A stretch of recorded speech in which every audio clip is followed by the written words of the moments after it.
Hey, and a warm welcome back to another episode of Adventures of an Old Seadog. We catch up when we're in Durban. This is Durban City in South Africa. As is usual with me, I didn't really get to see much of the place, but the marina manager took me out and showed me this. Apparently they race mirror dinghies on here. I mean, that is pretty rough for dinghy racing. I gotta say, that looks like good sport. I actually have a mirror dinghy. This is her, this is Peanut, my father's old boat, and she looked like this until I did a bit of refurbishment work. And she's waiting for me back in Plymouth now. Hadn't really been blessed with good weather while I was here, and it was wet. Good thing is they had a bar so I could get wet on the inside as well.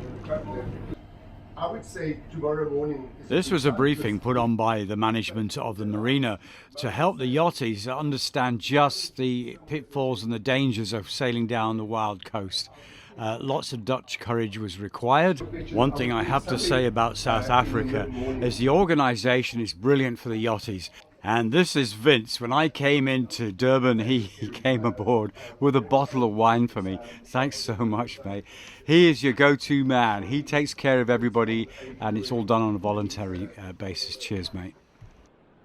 Beautiful sunny day in Durban, and it has been very bad.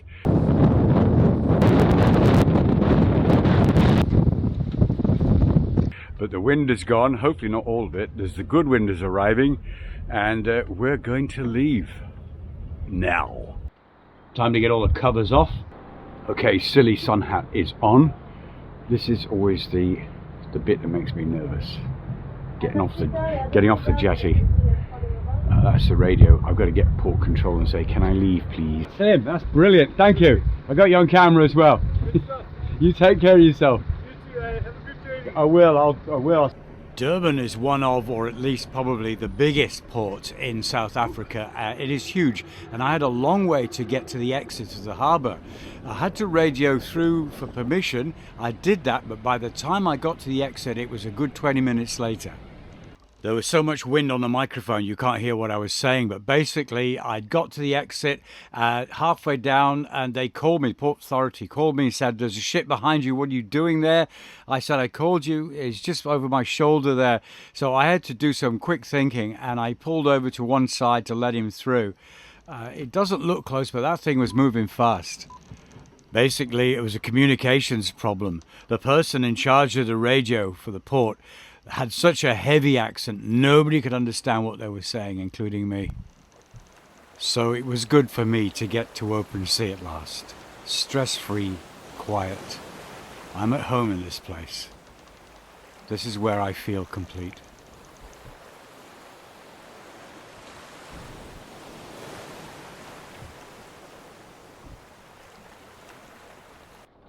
Next morning, still slowly making our way down the coast. And I'm trying a new way to make boiled eggs. I got 5 little eggs in there. This is like stainless steel. I don't know where I got it from. And I just boil eggs in there. It comes out real well.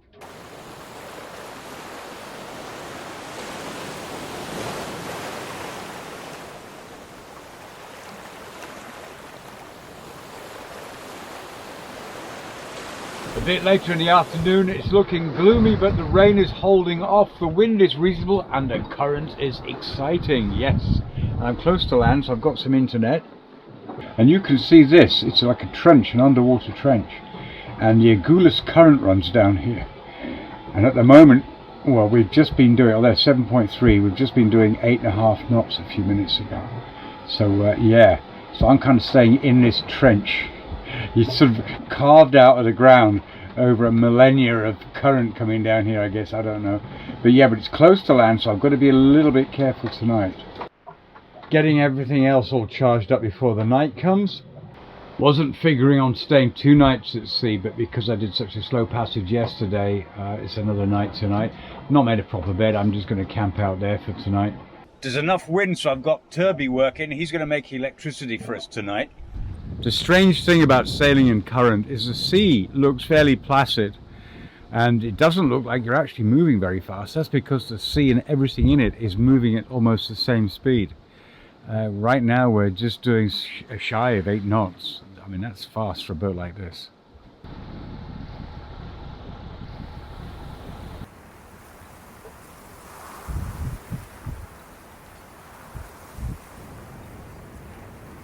more, and that is upwind, so that's coming in my direction. Rain. That's downwind though, so hopefully we're not going to get that. So that doesn't look very nice. The seas just suddenly started to get a little bit rough.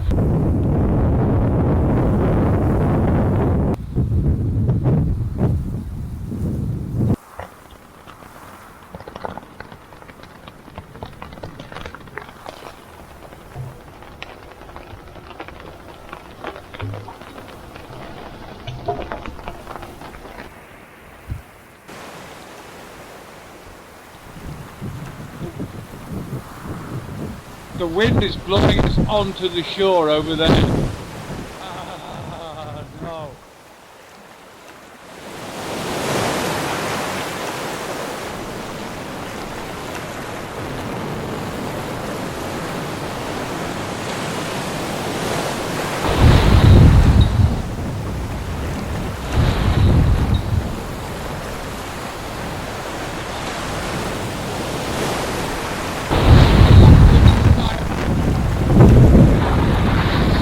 This is why I've got myself in the crap. I'm using predict wind, and that's what it should have been like that. Fairly calm, and this and that and this and that. There was at least winds going in the correct way for my passage going that way. This is windy. It's showing exactly what's happening now. Now, both of these models are the European ECMWF, so they should be identical. But Windy's is correct, and predict wind is completely different. Why? This next little section features a recording that I found that I made at the time, and you can tell from my voice I'm not too happy. It should have taken me only a day and a night or 2 days. The weather turned bad and I was getting blown towards the beach, and I couldn't stop it, and I had to hove to for like a whole day. And it was a bit frightening because I thought I was going to put the boat on the beach. The next morning the weather had come down and I emerged from my little hutch, none the worse for wear or the storm. I got to mention, I'm doing a lot of voiceovers on some of these shots because you can't hear what I'm saying. I've had gear failure big time, microphones, cameras and that sort of thing. Everything was getting past its living date, as it were. Nothing electronic lasts at sea for long.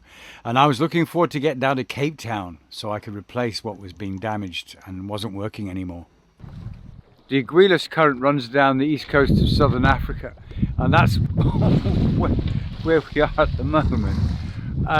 It's a very dangerous place to be. It's one of the most dangerous pieces of sea to sail in the world. Now it's placid because it's summer, it's placid. It's not doing much, although it gave me a bad time last night. I thought I was going to run up on a beach a few times. And I'm just enjoying not being frightened. Yeah, it's some technical sailing was going on, yes. Meantime, it's the end of the day. That means guitar practice time. You got troubles, baby. Could that be the new single? Well, it probably will be, but I can't let you have any more of that at the moment. Yeah. But the finished song has been done already and will be out sometime soon. Oh.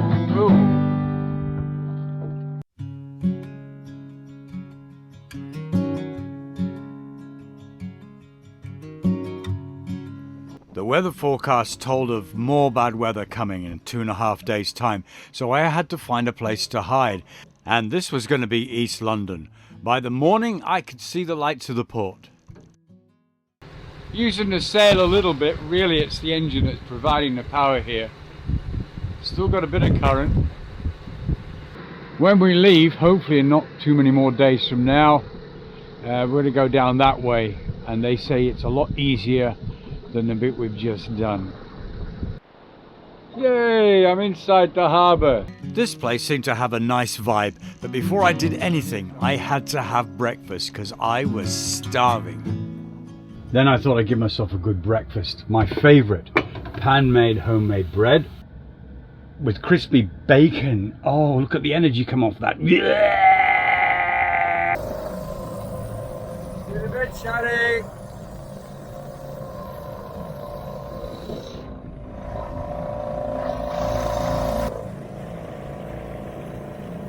The yacht club here had a sort of rural feeling about it. I liked it. All laid back and cool. This sort of an upper river feel. The next thing was to try and find out where to park Squeaky so I could go ashore. Wow, looks like they're set up for outside entertainment. I was just looking for you. I've got the camera going. Yeah, Stan the man! Good to see friend Stan again. I last saw him in Indonesia. And it was nice to see other people that also met along the way. I think we covered the subject of braais. That's the South African word for a barbecue in the last video. If you haven't seen it, check it out. It's hot now. If you want to be a vegetarian, don't come to South Africa. Good one. The South Africans definitely love their meat. Did you notice I had the smallest portion on the braai? Wanted to take it easy and sit down, but this fellow was sitting in the only spare chair, so I didn't get to chat to my friends here. But I mean, I wasn't going to move this lovable, adorable fella. Okay, I'm not actually leaving port. I've started the engine, going to move the boat because we've got a heck of a lot of wind here in the harbour, and I've just dragged the anchor across the bay, and I'm at where they park the tugs. The tugs are just behind me, so I really do need to move the boat now. I was over there. That's too close. When I got it up, I could see the anchor was foul. That's why I dragged. Gonna see if I can get a bit further up this time. There's some space where there wasn't before. Well, that's it. Closer to the marina. There's not room for me in there, unfortunately. One of the cruiser things one has to do is when you find a place to stop is to check the water. Where do I get some? And the next question is, can I drink it directly or do I have to boil it? So I found out that there was drinkable water available on the dinghy docks. So I went over and filled up and then went to explore the docks. It's strange, the infrastructure of this place is just falling to pieces. What is that? What is that? It's, I don't know. It's an I don't know. No, probably it got water through and it got a well, you know. Old. Yeah, and they were moving today. Were they moved today? Yeah, I saw them. The earlier ones are like from the 1940s, maybe those are from 1950s or 60s. Really old stuff. But they are old. Yeah. Look, I just could show the guys back home. Yeah, I'll tell you, these that's water. ducks are new, Yeah? but they don't use them. They use the old tugs. Wow. I see. Well, just look at this. This is just. And I've never seen. Look at the size of this place. You know, and every boat has its own setup. This is like all going to fall to bits one day. So after that, my friend P and a few others decided to go shopping. When you call a taxi cab when there's four big fellas, why they always send a little one, I don't know. But there you go. It was hot and sweaty. I had no idea where we were going. Well, somebody was making money around here. Land Rover dealership, Ford, Mazda and the rest.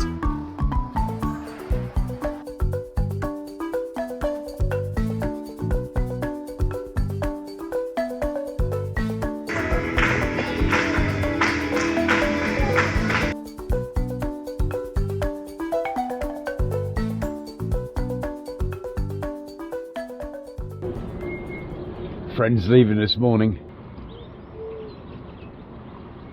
Yeah, the French are getting away early this morning. All my mon amis are going to sea. Next out are the Lithuanians. They're on their way. It's just the Swedes and the Brit are left. I think I'm the only British person here. The Swedes are going. Yeah, see you down the road. Yeah, I'm going to lift the anchor in about 10 minutes. Ah, great. I'll be behind you. I know my place in life. Let the seniors go first. Yeah. Well, all right, have a safe one. All the best. See you down there.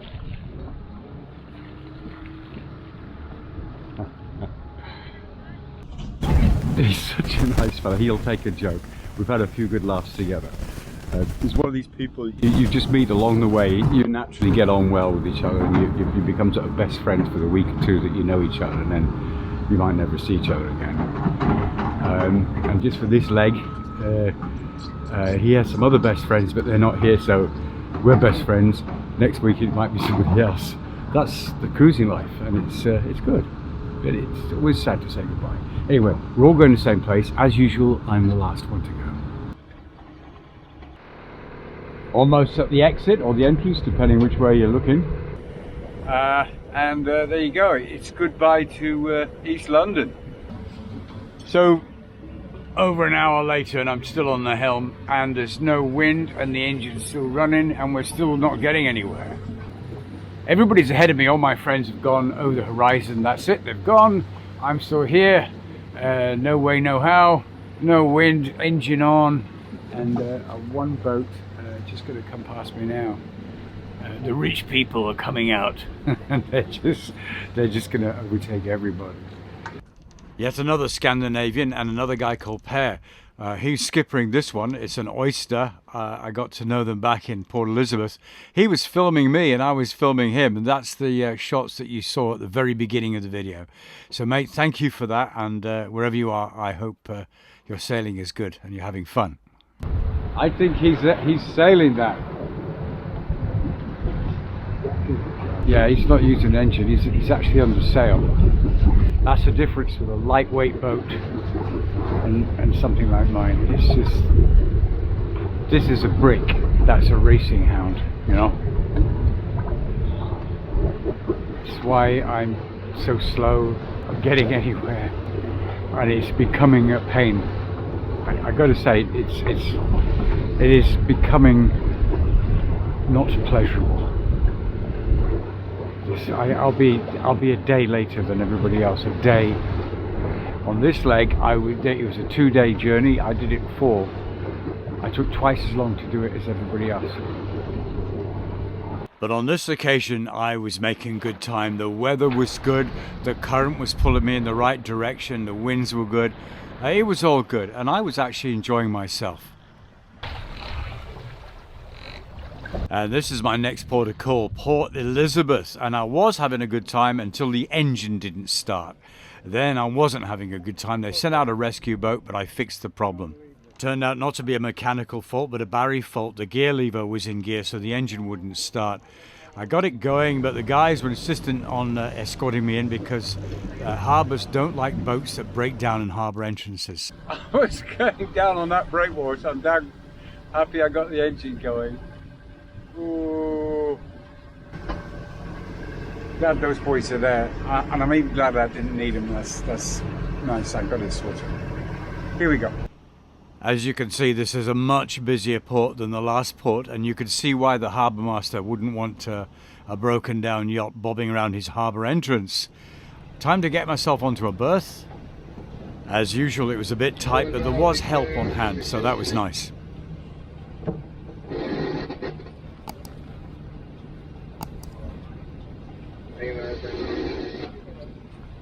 Welcoming party. Well, thanks for that, guys.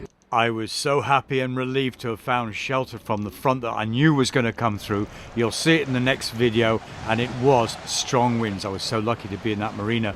Also, there was a boat very similar to my grandfather's old boat. I'll take a look at that. Then I'm back sailing down the wild coast to South Africa.